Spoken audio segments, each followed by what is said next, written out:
One of the patients that you need to be really careful with, and this is not any sort of slight against these patients. I have family members with this condition. It's the patient with uncontrolled depression. I have no problem treating patients with depression. I treat patients with depression all the time.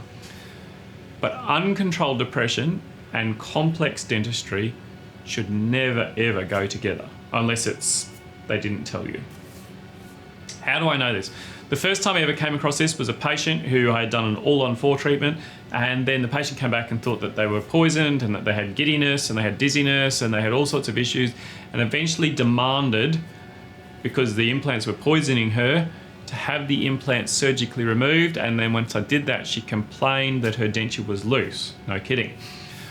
So don't do complex treatment on a patient with uncontrolled depression. Now, there's two ways you can tell this. The first is uncontrolled depression. Usually you can tell by the fact that the patient has not been on their medications very long, or they're changing the medications, or they don't think they need the medication and they're going to go off. These are all warning signs. So whenever you have a patient who lists depression on the medical history, you want to, or there's any antidepressants there, and sometimes they don't want to tell you because they're embarrassed. And look, I don't mind treating people with depression. I have family members who have it, but I want to know that they've been on that medication for a long time. So if they say to me, I'm just on this one, it's new because the last one wasn't working, that's not controlled. That patient, I'll go, do you know what? Let's wait, because I've had patients with changing medication who've made decisions which they later regret. So those patients, you need to have discipline for them. The reason we often need to have discipline on behalf of our patient is the patient has never seen how bad things can get.